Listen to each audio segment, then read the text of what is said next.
Ladies and gentlemen, hello, this is TTV News broadcast on Tay Ninh radio television station. Ladies and gentlemen, on February 4, Mr. Nguyễn Văn Nên, member of the Politburo Secretary of Ho Chi Minh City Party Committee, visited and gave New Year's present to policy beneficiaries, poor households, and some workers in the Ninh province. Mr. Nguyễn Thanh Ngọc, Deputy Secretary of the Ninh Provincial Party Committee and Chairman of the Provincial People Committee, has the provincial departments, leaders of Ben Cau district and Trang Ban towns also accompanied the delegation.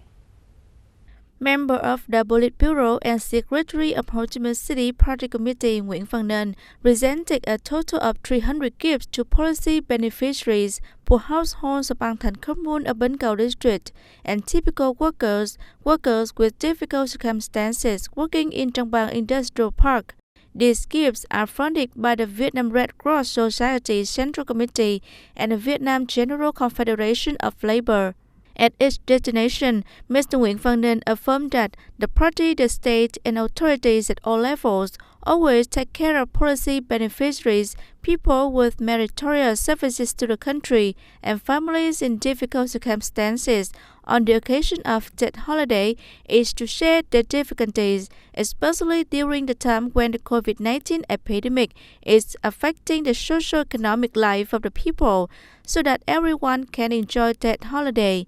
The Secretary of Ho Chi Minh City Party Committee also acknowledged the efforts of the Ninh province in social security work and caring for policy beneficiaries during the Lunar New Year. Mr. Nên also sent his best New Year wishes to the party committee, the authorities and people of the Ninh province, expecting them to always raise awareness of COVID-19 prevention and control.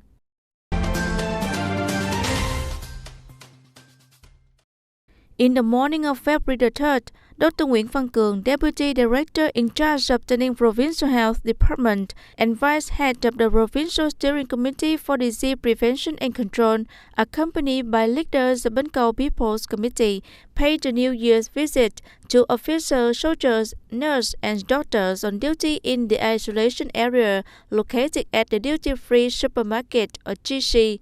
Dr. Nguyễn Văn Cường highly appreciated the efforts in receiving, managing, and monitoring cases returning Vietnam, as well as taking care of the life of the people in quarantine areas during the days before that holiday. He requested forces to popularize contents and measures to prevent the pandemic under the direction and guidance of the Ministry of Health, closely supervise the implementation of regulations on isolation, medical supervision, and strictly comply with the epidemic prevention and control measures to prevent the disease from spreading in quarantine area and from quarantine area to the community. Mr. Cường also urged the forces to further unite, make efforts to overcome difficulties, especially in the context that the epidemic is complicated, evolving, and threatening to spread to the locality. On occasion of the 2021 Lunar New Year, on behalf of the Provincial Steering Committee for Disease Prevention and Control, Mr. Cường sent his New Year's wishes and gave gifts to all officers, soldiers, nurses, and doctors on duty in the isolation area.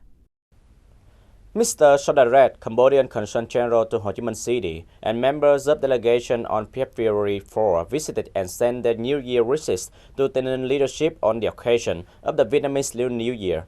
Mr. Nguyễn Thanh Tâm, Secretary of the Ninh Provincial Party Committee, Chairman of the Provincial People Council, and Mr. Nguyễn Thanh Ngọc, Chairman of the Provincial People Committee, received the delegation. This is an annual diplomatic activity to promote good neighbor relationships, traditional friendship, comprehensive and long-term sustainable cooperation between Vietnam and Cambodia. Over the last years, the People's Committee of the Ninh Province has signed cooperation agreements with 4 Cambodian provinces in terms of economic development, trade and investment, and national security. The signing and implementation of international agreements have brought about positive results in maintaining security and order in the border area, creating favorable conditions for Vietnamese businesses to invest in Cambodia. Mr. Sok Direct wished that the good neighbor relationship would be tightened and developed further in all aspects, hoping that the two countries join hands to manage and build a border of peace, friendship, stability, and sustainable development. Mr. Nguyễn Thành Tâm expressed appreciation for the precious affection and special concern of the Cambodian Consul General to Ho Chi Minh City for Tay Ninh Province. Secretary of Tay Ninh Provincial Project Committee also briefed on the upgrading of border gates and the signing and implementation of cooperation agreements, as well as the investment situation in Cambodia that the locality has coordinated to implement in recent years, especially the results of border protection in the prevention and control of COVID-19 pandemic.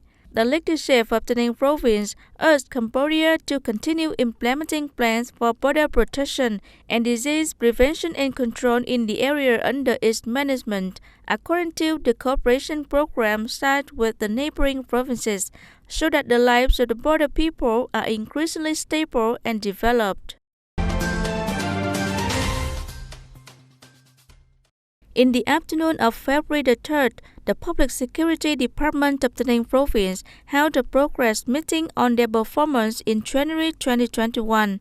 Over the last time, the public security forces across the province have done well in ensuring security and order in the area. Many units and localities have achieved outstanding performance in the fight against crimes. Traffic accidents were reduced on all three criteria.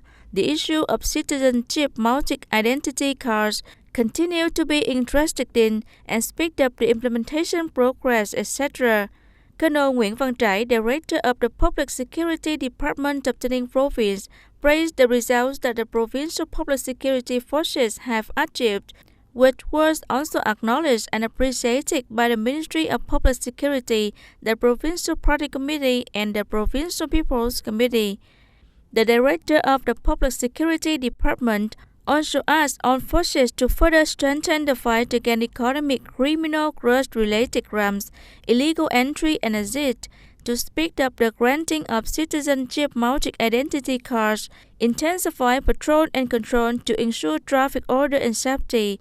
Besides, it's necessary for the forces to pay attention to the care, visit, and policies for cadres and people with meritorious services during the Lunar New Year.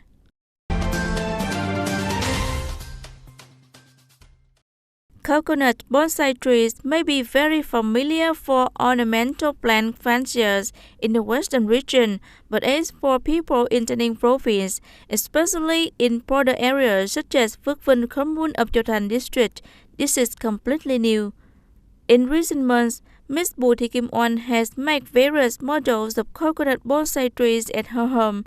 Ms. Oanh said that it takes a lot of steps and time, about more than 6 months, but the survival rate is quite low, so it requires the fanciers to have passion and patience for this job. A pot of coconut bonsai can be sold for a price from 150,000 Vietnam dong to several million Vietnam dong if the tree has a unique strain and mutant shape. Ms. Oanh said that if this model is successful, she will share her experience with people sharing the same passion of the Women's Association in Phước Trung Hamlet, Phước Vinh Commune for economic development. Ladies and gentlemen, over the last 5 years, many farmers in Tay Ninh Province have boldly invested in building a system of greenhouse and nest house for safe vegetable and fruit production. According to the statistics of Tay Ninh Department of Agriculture and Rural Development, by the end of 2020, the whole province had 35 hectares of greenhouse and net house used for agricultural production. For nearly a year, Mr. Ngô Văn Quảng, residing in Chánh Hamlet, Hiệp Thành Commune of Cù Dầu District, has boldly invested over 500 million Vietnam dong to build a system of greenhouse with an area of 2,000 square meters used for cantaloupe cultivation. Thanks to that investment, Mr. Quảng has been more proactive in sowing seeds without having to depend on weather and not having to worry about pests and diseases. As a result, Mr. Quảng can grow 4 crops in a year with a profit of about 300 million Vietnam dong. Aside from proactively preventing diseases for plants, agricultural production in greenhouse and net house also bring many other advantages. Cultivating in greenhouses will help us to be proactive in many things, such as preparing soil and seeds without being dependent on weather factors. Secondly, we can actively prepare the growing medium to grow an overlapping crop. If we actively replace the growing medium, we can grow 5 crops. If not, we can only plant 4 crops. Identifying high-tech agricultural development as a top priority in economic development.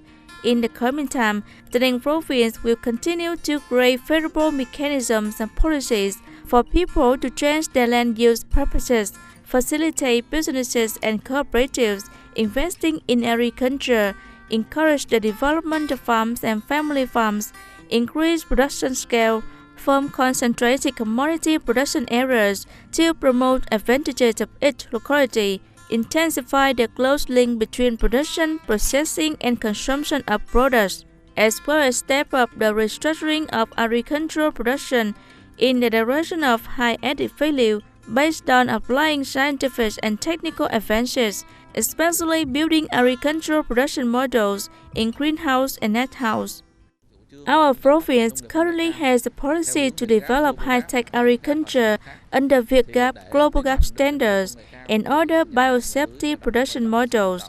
In doing so, greenhouse and net house play an important role, and we will introduce policies involving technical support and certification support. The department is submitting to the Provincial People's Committee the proposal to support farmers 70% for the cost of VietGAP and Global Gap certification. As for greenhouse and net house, we can support about 5% of the total interest. In the context that the agricultural production suffers from many negative impacts of climate change, such as drought and rising temperature, the investment in greenhouse and net house is the right direction in agricultural production. This not only ensures plant growth all year round, brings high economic efficiency, but also increases product competitiveness in the market. Ladies and gentlemen, that's all for today TTV News. Thank you for watching and see you next time.